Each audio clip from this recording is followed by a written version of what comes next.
Also, hallo. Mal gucken, ob ich euch heute wieder aufgeweckt kriege. Ähm, English? German? English? Okay, so let's switch to English then.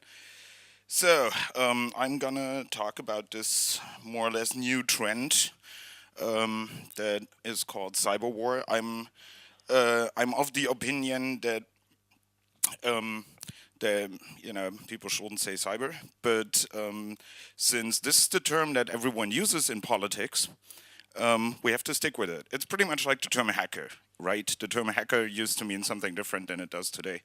But if everyone in the media says hacker when they mean cybercriminal, then this is what the word means. So, why do I think I'm even qualified to talk about this? Because I'm not from the military. I actually never been to the military. But I'm also never been to university, so that does make a difference. The thing is that, like, the last 2 years, I developed this hobby of actually talking to politicians and foreign policy people in order to inform them about realities that they kind of ignore, and so I end up being the token hacker on international conferences and get to hear a lot of interesting things. So, let's start with a couple of definitions, because I see those definitions often done wrong. The most important one is the definition of a weapon.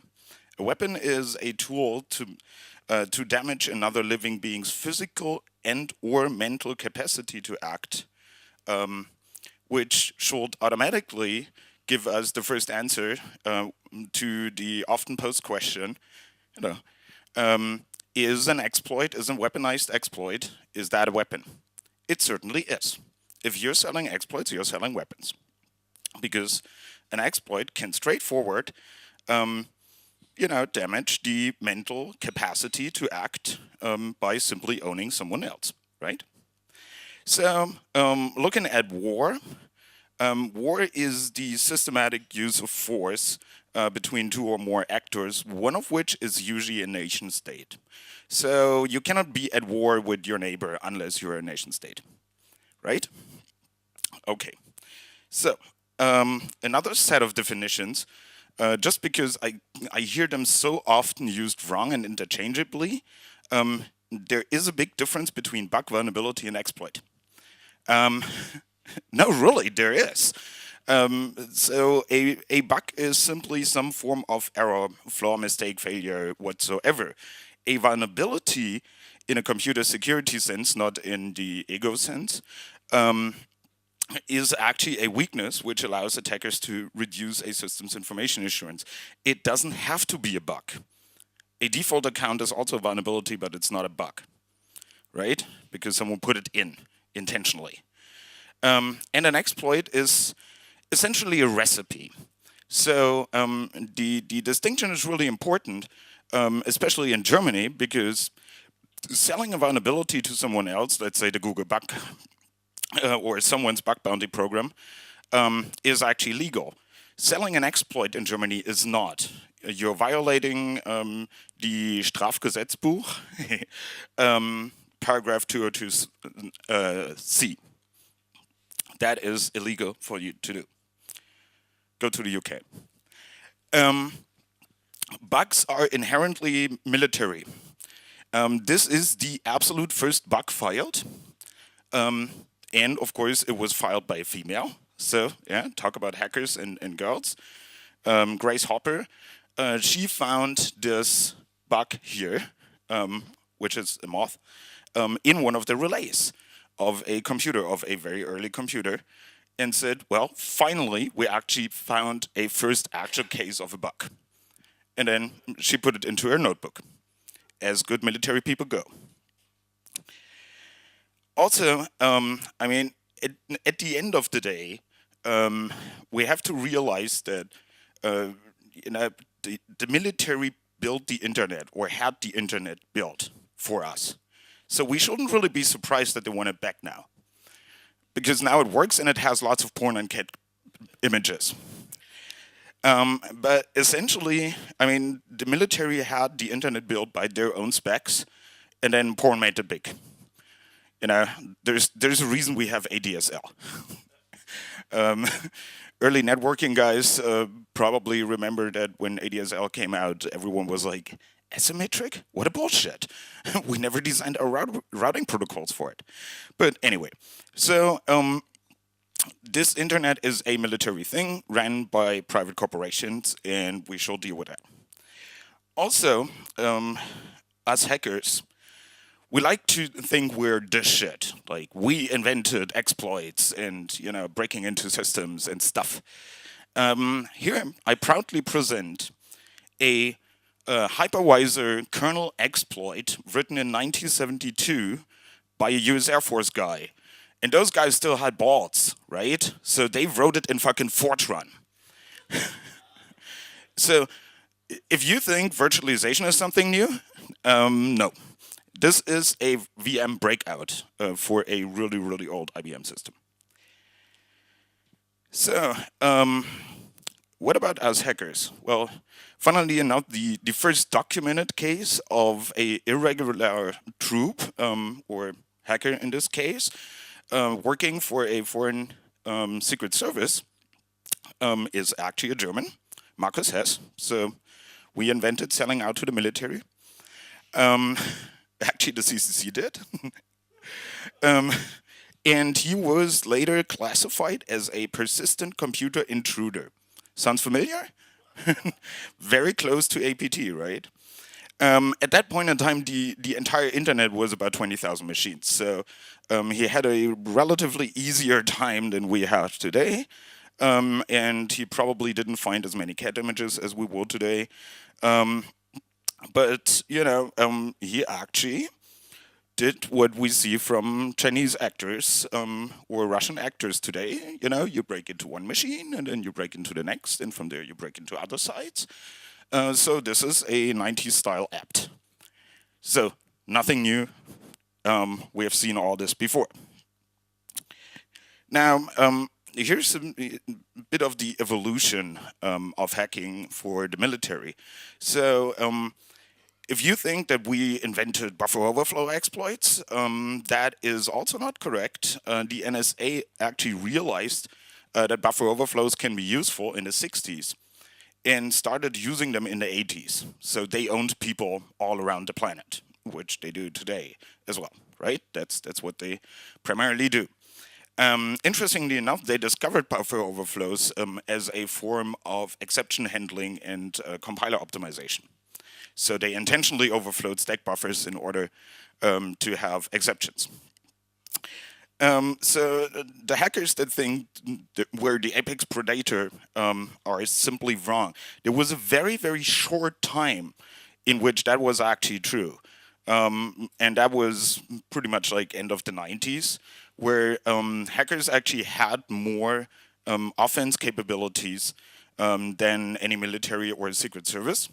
Mostly thanks to the work of a few people, namely the TISO group, and the invention of format string exploits. But this all changed in 2001 when the code red worm infected about 359,000 hosts with the message hacked by the Chinese. Sounds familiar? And it is considered in political circles now that this might have been also the first show of force by the Chinese. That this was not a run-off geek riding a worm and then owning everything, but it was actually a organized effort to show the world what the Chinese can do and that they're a cyber power, so to say, right? I said cyber.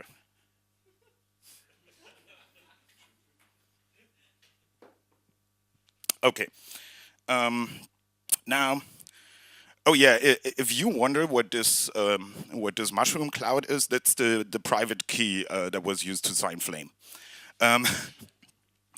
So essentially, we've always been just hobbyists in a professional game, which is espionage in online world. didn't say cyber. Ha.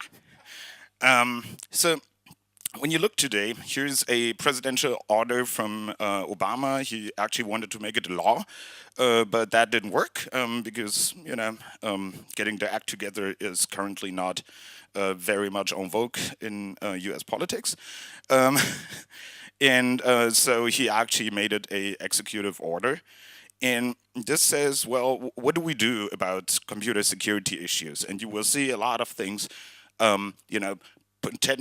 enhance the protection and resilience of critical nation infrastructure, policy coordination, consultative process by the Department of Homeland Security, identification of critical infrastructure at risk. At this point, they realize they don't even know what the critical infrastructure is that they're supposed to protect. Then a framework to reduce cyber risk developed by NIST, and interestingly enough, a voluntarily critical infrastructure cybersecurity program. So if you run the power grid, it's you can do security or you don't, right? Then you need an adoption by agencies and cybersecurity information sharing. That's what everyone says always as first point. We need more information sharing. Why? It doesn't cost anything, and it never happens. So you can request it again and again and again. And then right at the bottom, privacy and civil liberty assessment and protection. So maybe we care about our people as well, but maybe not. The real problem why the infrastructure requirement is voluntarily is liability, and we covered that a little bit yesterday in a panel already. And critical infrastructure, including the internet, is owned and operated by private entities, right? So the thing with private entities right now is you can't buy secure computers because we haven't fucking figured out how to build them. That is a problem.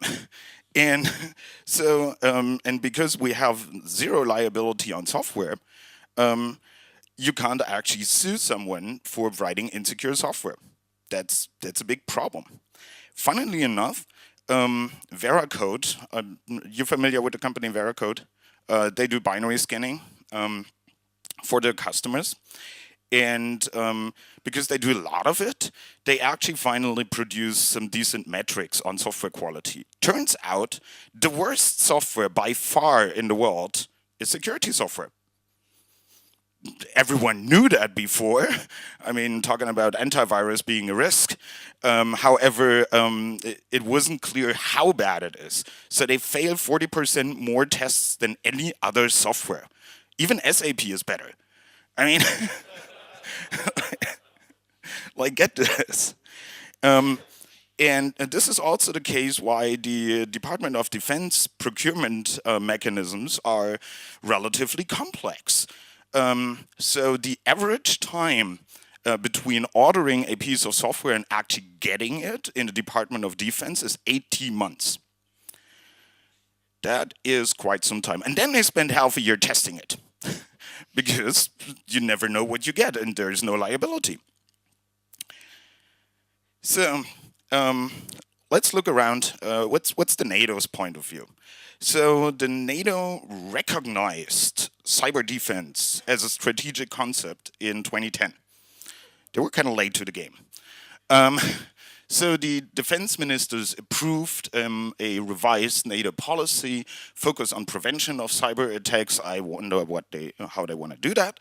And they built a NATO computer incident response capability, basically a CERT. However, in NATO scale, a CERT has to cost $58 million, or euros in this case. So then the NATO Communication and Information Agency should facilitate, bring all NATO bodies under centralized protection and provide significant operational benefits, long-term cost savings. What do we read? Don't spend money. Long-term cost savings, that's the key word here. So essentially, they don't care. They do cyber exercises. One was called CMX 2012, with a couple of countries participating, Austria, Finland, and Sweden. Only one of them is a NATO member. And on the CyberWar NATO conference last year, was it last year? Yeah, last year. The then still serving general for all things cyber said on the question whether they would build offensive capabilities, no, we have absolutely no need for that. What that actually means is, well, we leave it to our member states to do that. So everyone has different programs. Now, you see how much they all focus on information sharing and protecting the critical infrastructure and everything. Now, then you go ahead and you take one request for proposal from the Air Force.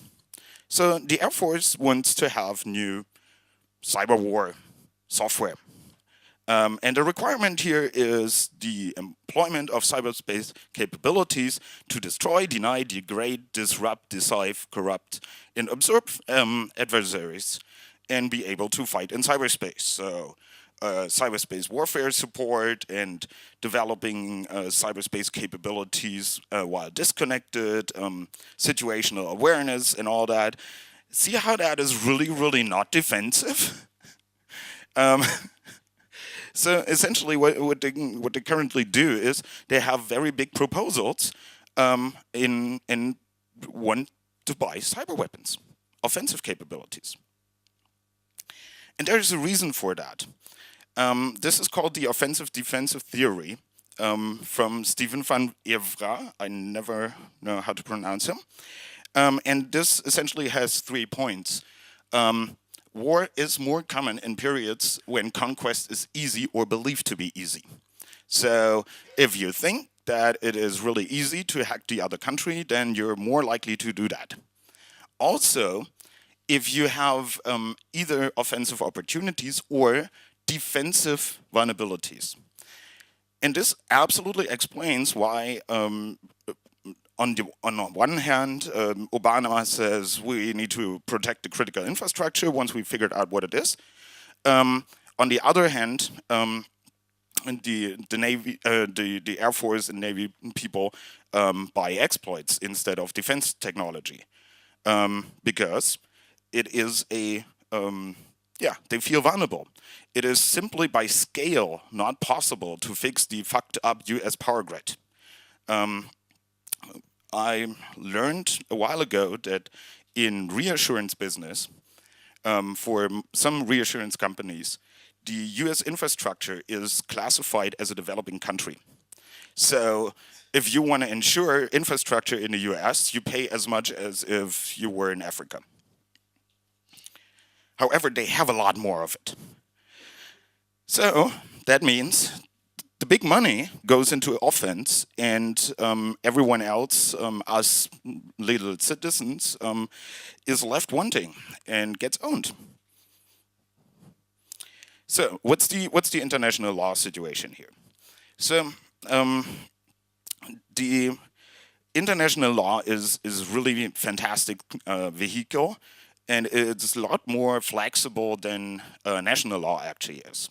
So international law makes a very, very clear distinction between war and not war. So we're coming to answer the question whether we're going to see a cyber war or not.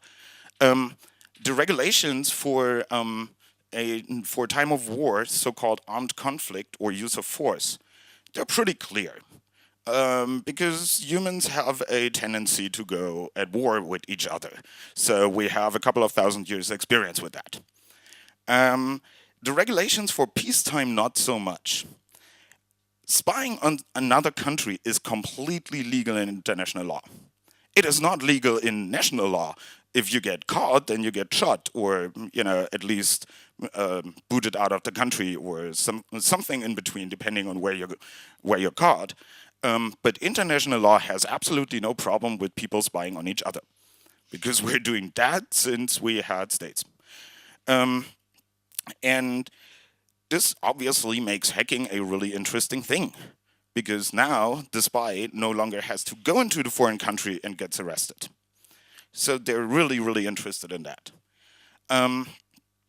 You called actually, yeah, that was an idea I had last year, and I asked a couple of international lawyers, So now that the Americans and the Israelis pretty much spilled the beans on the fact that, yes, they wrote Stuxnet, couldn't Iran actually go to the International Court of Justice in Den Haag and sue them for damages?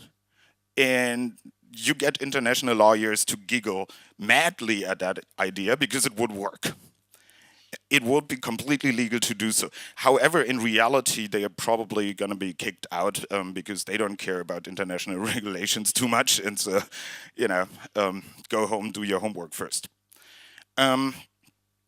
Also, what I found out, what I didn't know and just find interesting, is this war is no longer declared. So we don't declare war to someone else. It is only war if the Security Council of the UN decides it is war. So depending on how powerful you are in the Security Council, you can bump land into back into the Stone Age, and it wouldn't be war. It would be, Well, self-defense is another thing. No, it's probably more like a product demonstration of your military-industrial complex, which pretty much is what, for example, what the French do in the conflicts like Syria. They just demonstrate their planes and don't really fight. I have one cyber free now. So, what is armed conflict? Armed conflict actually means you're at war, right? The Security Council decided you're at war. And when you are at war, there's a regulations. The most commonly or most widely known is the Geneva Conventions, right? So two parts of the Geneva Convention make attacks using cyber means, I had one free, pretty difficult in times of war, because the parties of a conflict, members, armed forces, do not have an unlimited choice of methods. So it is not okay to use whatever method you find cool to fight the other guys, but it actually has to be established war making, right? And the other part makes sure that you only attack military targets. You're not supposed to attack civil targets. It is accepted that there is collateral damage, but the thing that you try to shoot at should be a military target. If you fail and you hit the hospital next door, collateral damage. However, the intention must have been that you hit a military target. So that means if you are in peacetime, releasing something like Stuxnet is completely fine. If you're at war with Iran, it is not fine because due to the nature of self-replication, you can't make sure that you're only hacking military targets. And that is bad because, okay, this being law, there's always ways around it, especially international law. The powers to be tend to not care too much, but it is not legal per se. Therefore, we will never probably see a cyber war. What we will see is what Kyra so nicely called Klickskrieg. Because nobody has an interest in promoting a online conflict onto the level of war because of the fucking regulations that get into the way. Also, you need to ask your Congress for permission, and you're potentially killing people. As long as you keep it in as a Secret Service operation, everything is fine. The NATO people especially don't want cyber war, so a online conflict to turn into an actual armed conflict, because of Chapter 5. Chapter 5 is what in Germany is called the Bündnisfall. We have nice words for stuff, right? So it means if one NATO member is attacked, then all of NATO is shooting back, right? Nobody in NATO wants to be forced into a war simply because the Turkish people got hacked, right?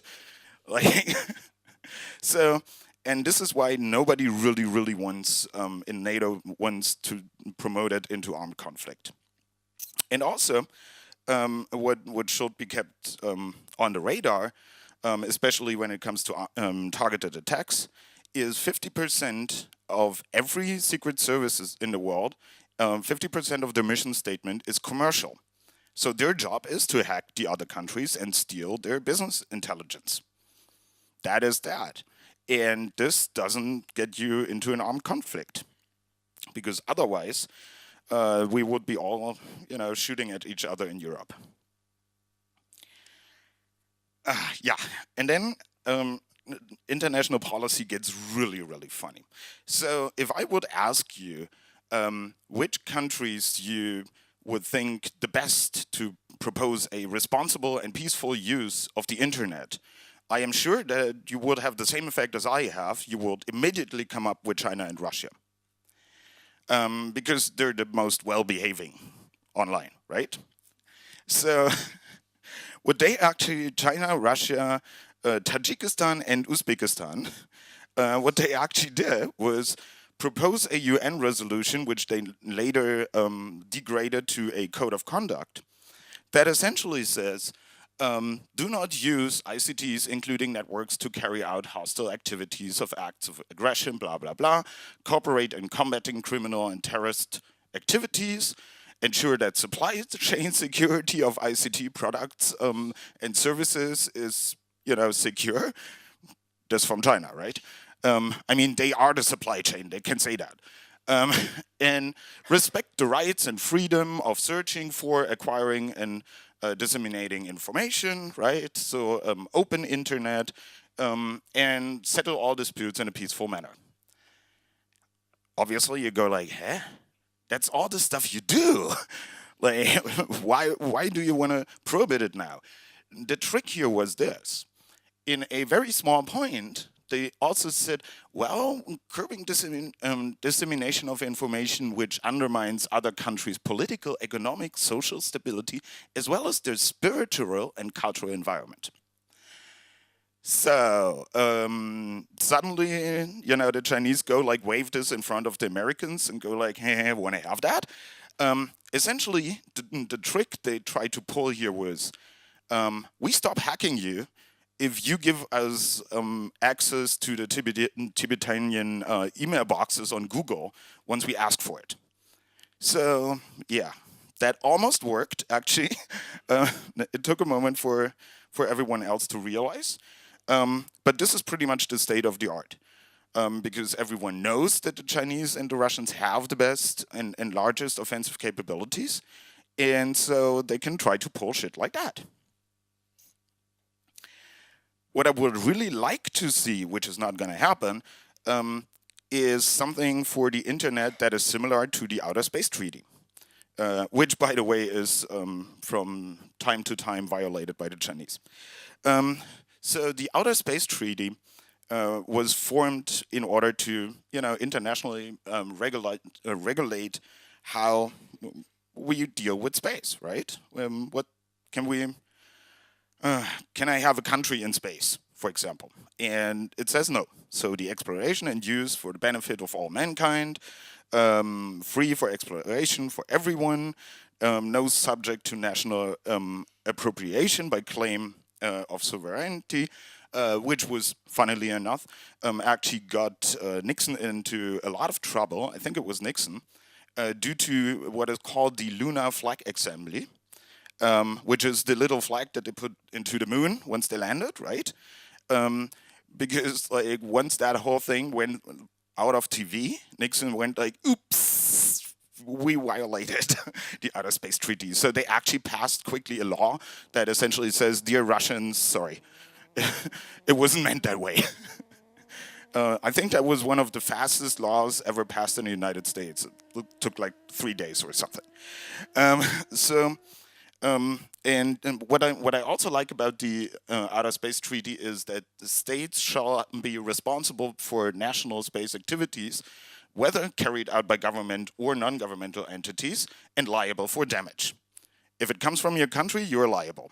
That would be a really nice rule for the internet as well. Also, it says astronauts shall be regarded as envoys of mankind. I think that would go to hackers in the internet case, right? So, always wanted to have diplomacy.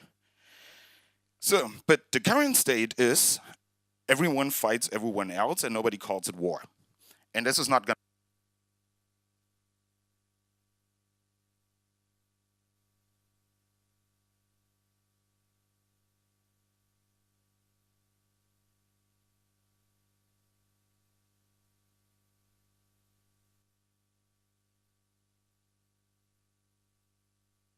They just hate me. Okay, good. So, I hate those things. Anyway, and then the reason I attend those conferences is simply because the people that make the decisions are pretty much blind. The thing is, point one, if you say cyber, you get to drink. And also, money is suddenly flowing into your research accounts. So it makes you more important in government context. If you're working in a university or other research context, you say cyber, bang, money appears. The problem is everyone who has something to contribute to our world is already busy. So they don't write proposals. So the people that write proposals are usually the ones that are not good researchers. Because they need the magic cyber word in order to get grants, while the cool people actually get grants anyway. So there is work coming out, unfortunately, from German academia, my favorite example, that proposes, so they had 10 people for 4 years working on privacy-enhanced routing. Privacy-enhanced routing meant that there's a new extension header, and the extension header carries the level of confidentiality of the packet. If a router gets a packet that has a higher level of confidentiality than the router itself, the router is supposed to drop it. They got an IPv6 extension header assigned to them, right? So you really wonder, just in case it's not completely clear, this is like writing a postcard and having in big fat letters, "This is secret, please don't read," right? So it is like the evil bit. The funniest thing was when I asked them how they actually want to achieve that, they said, well, we're going to use source routing.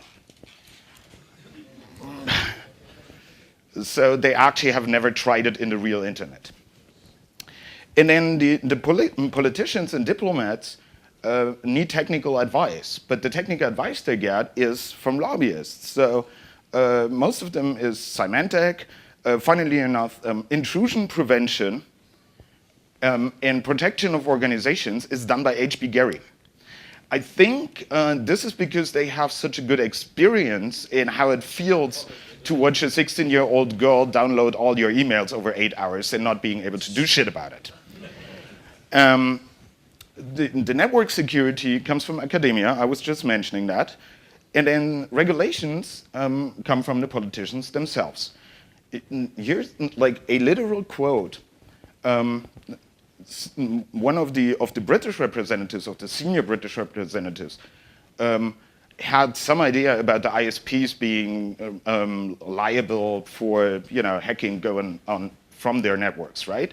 So he says, well, we have to regulate them. And then someone says, well, you should actually talk to the companies involved, right? Because that's all private sector. And he's like, well, I can just invite the 4. And I go like, wait, which 4? And he literally looks at me as if I'm totally stupid and says, well, the 4 companies that run the internet. Microsoft makes the operating system, Google makes search, Facebook makes social, and Symantec makes secure. Wow. Yeah. Interestingly enough, in all those conferences and meetings that you go to where they actually discuss how to make the internet a safer place, you're not going to see a single guy from the offense teams of the respective nations, because they don't want the other people, the legislators, to know what their actual capabilities are, not even their own legislators. So nobody talks to nobody else. And this is the major problem, because cooperation is really, really needed right now. defense research is years, if not decades, behind offense research, right? So the defense we use today is still Dan Farmer and Vitsu Vinema like checking your site and building bastion hosts. Now we call them virtual firewall, antivirus, blah, blah, but essentially it's the same thing, right? So offense really knows what we are doing, right? But defense doesn't. So we actually need systematic changes. For that, however, we need a holistic understanding of the environment. If you don't understand the environment, you're not going to fix it, period. And the environment today is very diverse, and there is lots of elements like, network infrastructure is one, but then SCADA, logistics, production and supply chain security. However, it is for the individual, it is more beneficial right now to keep their mouths shut, because then you're the expert and you can get, large consulting contracts. Instead of cooperating, then you're no longer the expert, someone else gets paid. Academia, for example. So we actually do have a offense-defense asymmetry, and that is actually a brutal one. So scale is actually a big problem, right?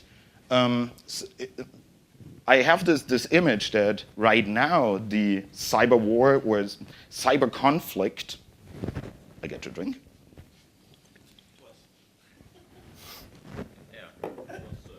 So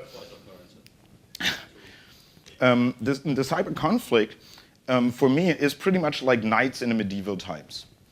Training is fucking expensive, takes ages, and then usually you're never forced with an adequate force on the opposite side.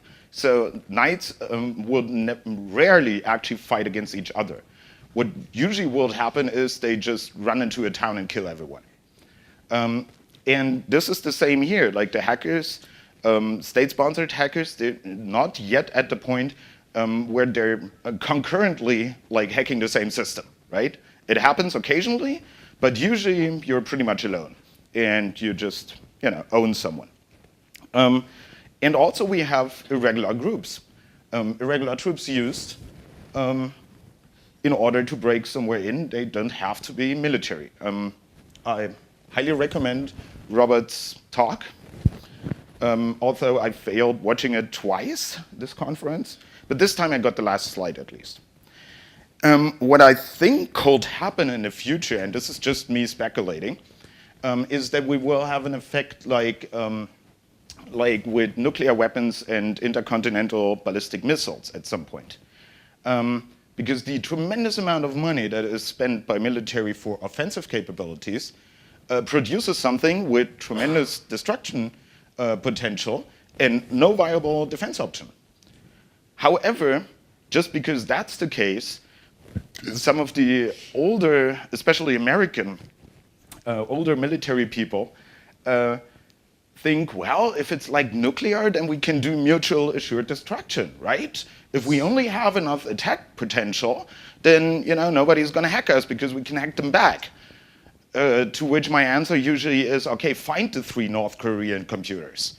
This doesn't work. Your infrastructure is vulnerable to no end. North Korea doesn't have enough IP addresses for your cyber warriors to actually attack one. That doesn't work. However, the symmetry is, the symmetry between the nuclear war and the cyber war part is it's pretty open. So you have recruitment of personnel outside of your own forces, namely Werner von Braun and his team. So like the Americans took Werner and his team, the Russians took the technology, and then both had ICBMs. So hackers are the new version of that, right? Also, you can consider Stuxnet a Sputnik shock. Everyone knows what the Sputnik shock was, like when the Russians managed to launch the Sputnik, and everyone in the United States was shitting their pants because something beeping flew over them.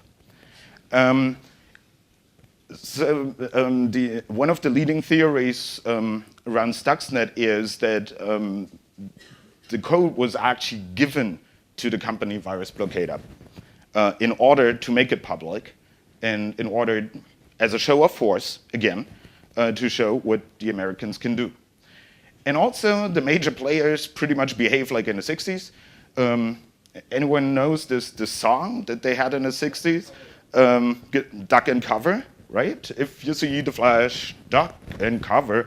Well, today we have, if you hear cyber, update, and AV. They're both...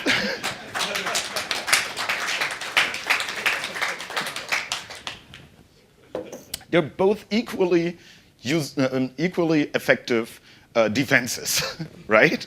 So there is no absolute defense, right? We still believe that in defense solving all our problems. We still believe that we can have an unbreakable computer or database. At least one company believes that. So it's very unlikely that such a thing actually exists, right? What we see today in computer security is just an indicator how bad it really is.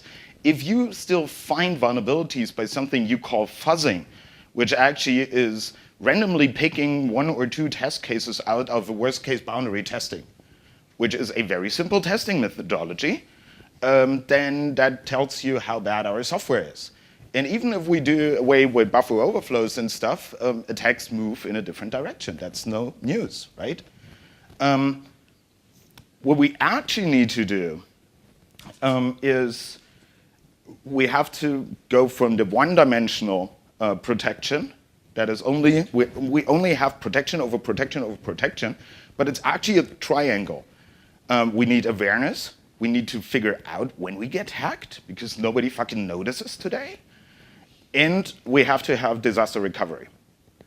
Once you got hacked, when your home machine gets hacked, everyone tells you reinstall the machine. If you hack a SAP system, a corporate-wide SAP system, tell that to the managers. Tell them, wipe the systems, reinstall SAP. That's not going to work. So we actually need to figure out how to recover from attacks. There's a nice example for the futility of the attempt to get an absolute defense. This is from Dan Geer. Dan Geer talked to water supply people in the States on the question of terrorist attack prevention for the water supply system. And they're like, no, not possible. And he's like, why?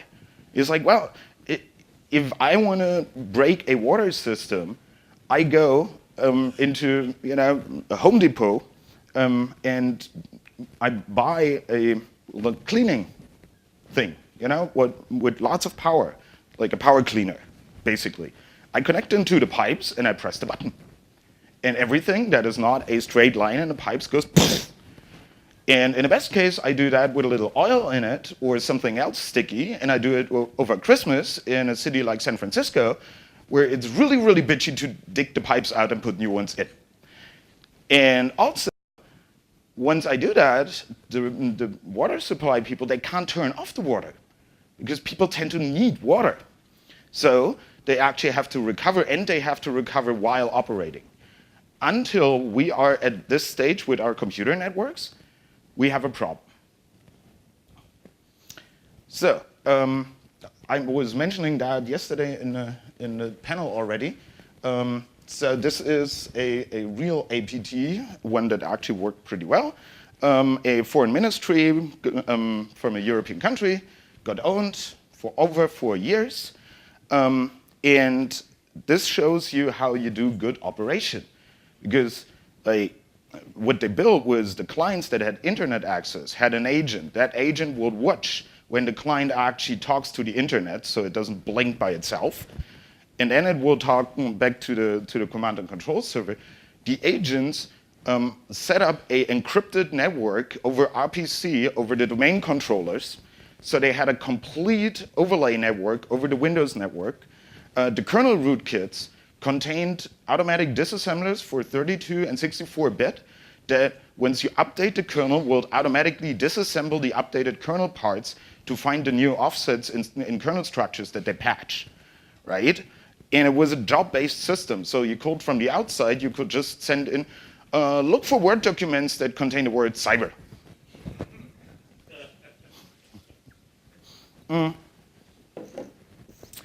And the only reason this was discovered was because one system administrator was actually vigilant enough to not reboot a machine that blue screen, because he had some very crap Itanium box in the basement, and they didn't support Itanium, so their disassembler kind of like fucked up. And he was like, what's that driver? Looks very Russian. Also, funnily enough, they didn't hide anything. The command and control server connection went straight, encrypted, but straight to Russian military site. No bounce points. My biggest problem with this whole CyberWar stuff is collateral damage. Collateral damage is especially not noticed recently. So here in 2012, in November, on the NANOC mailing list, that's a network operator mailing list, someone said, did anyone else see that NTP was kind of weird today? What turned out was that the Navy time servers, the NTP time servers, said it's 2000 for about a day, which is very, very useful if you have expired certificates that you want to use to log into the Navy. You wouldn't think that the Navy noticed. They actually didn't notice. And the problem being that lots of hospitals and other vital things were also using the Navy time servers. That is really not good for an automated medication system if the time actually goes 10 years back. Also, Navy's OCSP servers tend to be DDoSed, which is also very useful if you have a revoked certificate that you can get into the Navy. They don't do shit about it. Okay, question. Maybe the final target was something depending of Navy time servers, and not at all that it's Navy itself. So it could be Navy themselves. Nobody knows. I just noticed those things, and nobody else cares. So. My real problem with Flame, for example, is also that. I mean, it is clear what country did that, because not many countries have a group where they can walk into and say, can you give me a new MD5 collision mechanism that nobody has seen before and that is really fast right now? Well, there's not so many groups that have that. Yep, for example, right. So in this case, Microsoft was the victim. However, many other countries operate certificate authorities, and this includes countries that are not very democratic in their decision making. So of course, some less democratic country, they can just walk up to their certificate authority and go like, sign me this code. And that's a problem because people will do that. And this is what in computer security we call a Hindenburg. Like, once you found that problem, you no longer use that technology. So this one attack pretty much killed code signing for us on the Windows platform. Here's a scenario that I really love. The militaries call the cyber world, they call it the fifth domain. Like domain 1, 2, 3 is air, sea, land, right? Domain 4 is space. So in the 70s, a NASA scientist named Kessler looked at the space debris problem and realized that by smashing a couple of satellites into each other, you produce so much space debris that it kills every other satellite. Low orbit, stationary orbit, whatever you want, every satellite and the space stations disappear in a big cloud of junk, essentially. Also, a nice side effect, we probably wouldn't be leaving Earth for a couple of 100 years. The thing is, the ESA has simulated that and realized, well, it doesn't really matter which satellites you use, and you only need 3. This is really bad, because how do you get to satellites? Hacking them directly is not an option, but what works perfectly well is taking over ATT&C. And at some point, countries with a more desperate stand will actually come up with this idea and then try to break into one of the tracking and control sites. Now, I talked to those people. This is just one operator. There's a lot more of them. I talked to one of those operators, and their defense strategy is pretty much, we're not connected to the internet. But then someone else said, but wait a minute, you guys VPN in. Yeah, that's not internet. So if I will do that, I would actually hack the site named Troll, because taking out every satellite around our planet is an act of big trolling. But I'm sure that also the physical security of those sites is really good.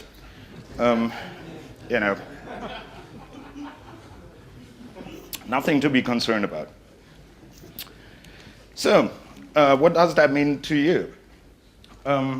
Essentially, on the question of selling exploits, I am with Giulio Auto here, who says, well, it's up to you. Make up your mind. Be warned, in Germany, it is not legal to sell exploits. So either sell them somewhere else, or just don't. It's an interesting question whether selling exploits is better or worse than leaking confidential documents to WikiLeaks.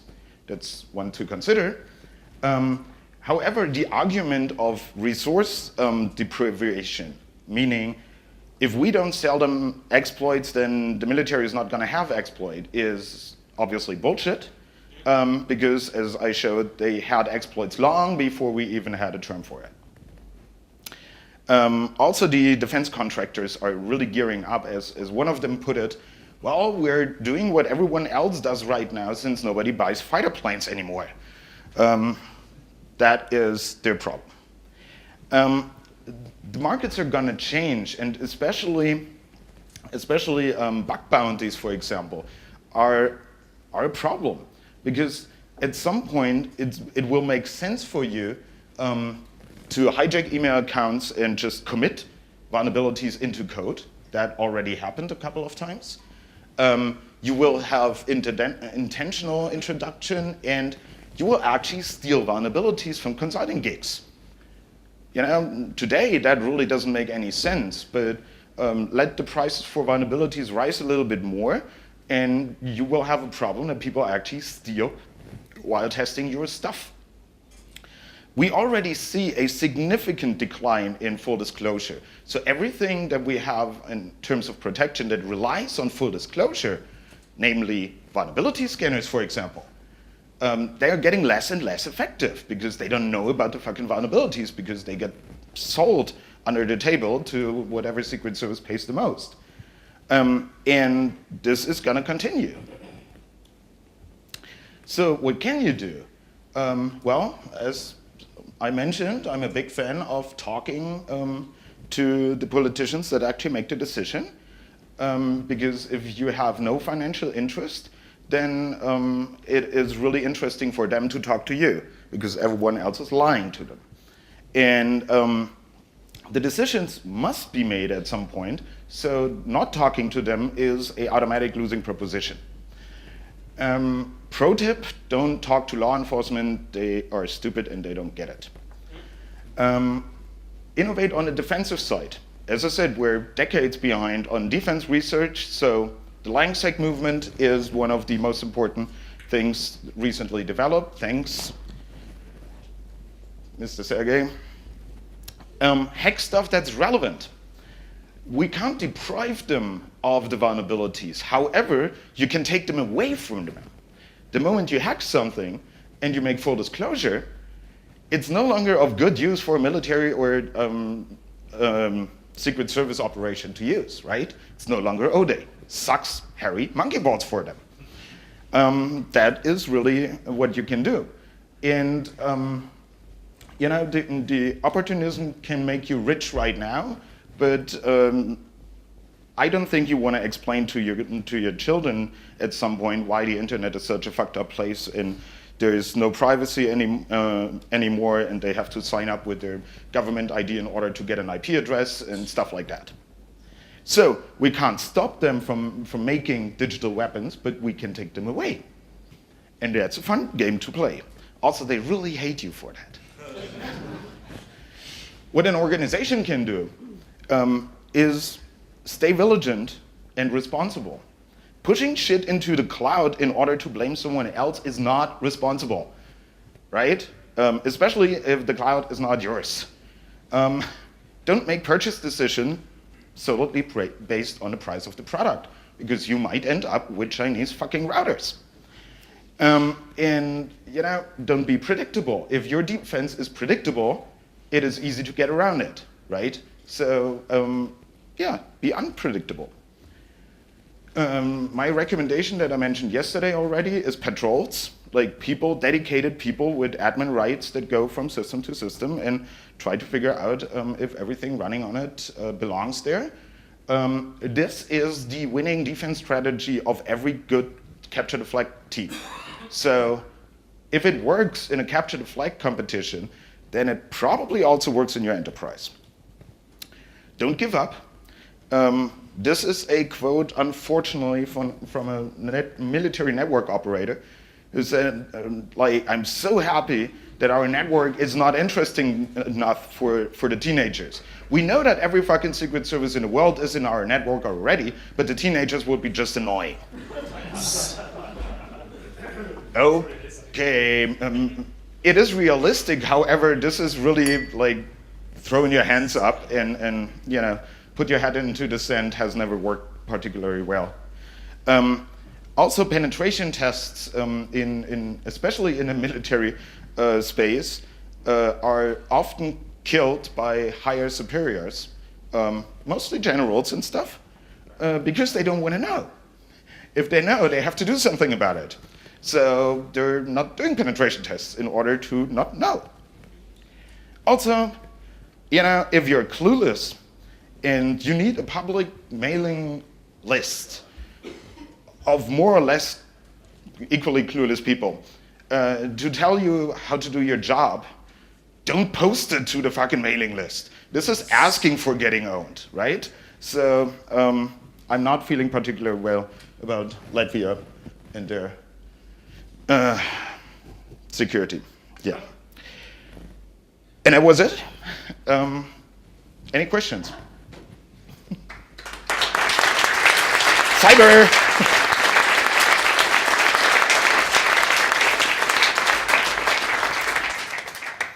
Questions, comments? Yeah, asymmetric war.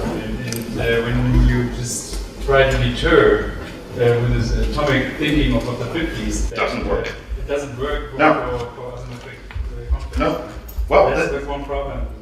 Yes. So deterrence is not an option. Period. One thing you said about actually it serves nothing to try to basically fight the fact that they have all day military attackers because they have that for 50 years. Actually, that's the whole point where they started to buy exploit. Who started the trend was clearly the US, and then all governments started to follow, saying, hey, cool, it's cheap and there's a market. But why they got to actually buy exploit is because hacker movement of full disclosure fucked their arsenal to a point of having nearly zero current exploits, and they were scared shitless about that. Yeah. So actually, that's the movement that started. Okay. They turned around the system by saying, oh, but we can exploit this force. We outsource this back, and that's also possible. I just believe that you have good data on that. But this is exactly what I'm saying. Like, we can take the weapons away from them by full disclosure. But by market dynamics too. Because simply by full disclosure, you know how a lot of people, mice, money, interpersonal conversation, ego, these work so well in the hacker domain that fighting just by having a good ethic, it works for some of us. But unfortunately, it won't work for a lot of people. Well, we have the choice of doing nothing and doing that, so, you know. But as an arsenal, we have to have an arsenal of ways to incentivize people to do the good thing about it. Yes. We were talking about that earlier, yeah. Anything else? Thanks again, Felix. Thank you. Finally make it.